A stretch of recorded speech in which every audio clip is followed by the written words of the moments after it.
আসসালামু আলাইকুম প্রিয় দর্শক। আজকে আপনাদের একটা বিষয়ে আলোচনা করব। বিষয়টা অনেক গুরুত্বপূর্ণ।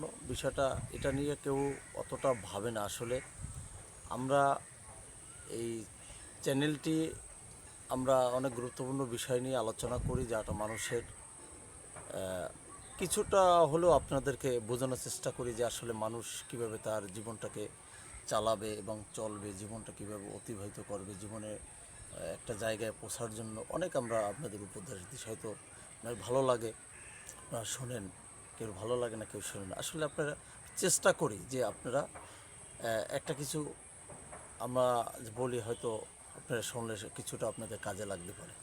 তাই প্রিয় দর্শক, আমাদের এই চ্যানেলটা আপনারা সাবস্ক্রাইব করবেন এবং শুনবেন, আমাদের নিয়মিত আমাদের পাশে থাকবেন। তো বিষয়টা হলো, আমি কিছু বিষয় নিয়ে আপনাদের সাথে আলোচনা করব। বর্তমান যে পরিবেশের উপরে আমাদের যে বাচ্চারা লেখাপড়া নিয়ে যে একটা দুশ্চিন্তায় আছে, যে আবার ছেলেরা ঠিকমতো লেখাপড়া করতেছে না। আসলে আমরা বলি যে শিক্ষা জাতির মেরুদণ্ড, কিন্তু বিষয়টা হলো যে আসলে শিক্ষা জাতির মেরুদণ্ড এটা বাস্তবের সাথে কোনো মিল নেই।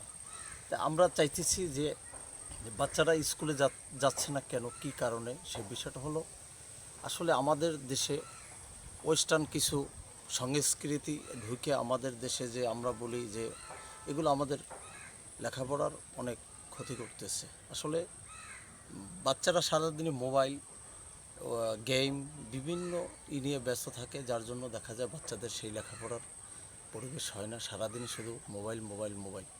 আগের দিনে কত সুন্দর জীবন ছিল, বাচ্চারা লেখাপড়া করতো, মক্তব্যে যেত, স্কুলে যেত, কত লেখাপড়ার সুযোগ সুবিধা ছিল। আসলে এখন এত সুযোগ সুবিধা থাকার পরও আসলে আমরা সেইটা কাজে লাগাতে পারছি না। আমাদের বাচ্চাদের দেখা যায় লেখাপড়া অনেক, দেখা যায় যে সময় ড্রপ হয়ে যায়, লেখাপড়ার প্রতি মন থাকে না।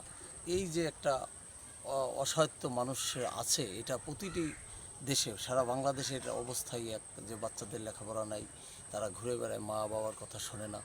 তবে প্রতিটি মা বাবার উচিত তাদেরকে একটি পরিবেশের মধ্যে নিয়ে আসা, এবং যাতে করে তার সন্তানটি ভালো লেখাপড়া করতে পারে, কিভাবে করা যায়, তাকে কিভাবে একটা ভালো রেজাল্ট করবে, এবং তার প্রতি খেয়াল, মেয়ে হোক, সেটা হয়তো সে মেয়ে হোক বা ছেলে হোক, তাকে তার মা বাবার একটাই কর্তব্য বা দায়িত্ব, সে যেন ঠিকমতো লেখাপড়া করে এবং কোন জায়গায় সে আড্ডা দেয়, কীভাবে কী করে।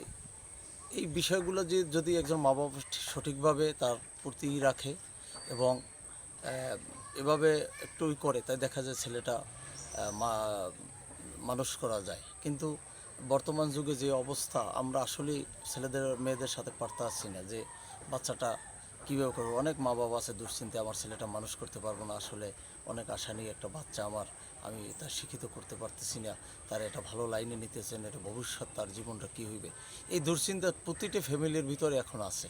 কারণ এই ছেলে মেয়ে নিয়ে আমরা অনেক কষ্টের ভিতর আছি, কারণ ছেলেরা কথা শোনে না, লেখাপড়াও করতে বললে তারা তাদের মতো করে চলে, তারা বলে যে হয়ে। আসলে এই বিষয়গুলো নিয়ে আমরা বলি বাচ্চাদেরকে যেভাবে হোক কন্ট্রোলে না নিয়ে আসতে হবে, বোঝাতে হবে, মোবাইল থেকে দূরে রাখতে হবে, যাতে করে ভালো লেখাপড়ার প্রতি মনোযোগ হয়, এবং ডোর টু ডোর সে লেখাপড়ার টেবিলে বসে এবং স্কুলে যায়। এই বিষয়গুলো করতে পারলে মনে হয় যে আমরা যে সমস্যার মধ্যে বাচ্চাদের নিয়ে আছে, সেই সমস্যাটা আমরা কিছুটা হলেও আমরা হতে পারবো। তাই আপনারা আপনাদের সন্তানকে নিয়মিত করেন যে সে কোথায় যায়, কি করে, ঠিকমতো স্কুলে গেল কি না, সেই বিষয় নিয়ে করলে দেখা যায় যে সেই আগের সে যে আমরা আমাদের মা বাবারা যেভাবে লেখাপড়া করেছে, যারা আমাদের শিক্ষক ছিল, গুরু, তারা যেভাবে লেখাপড়া করেছে, আসলে সেখানে আওয়া যাওয়া সম্ভব।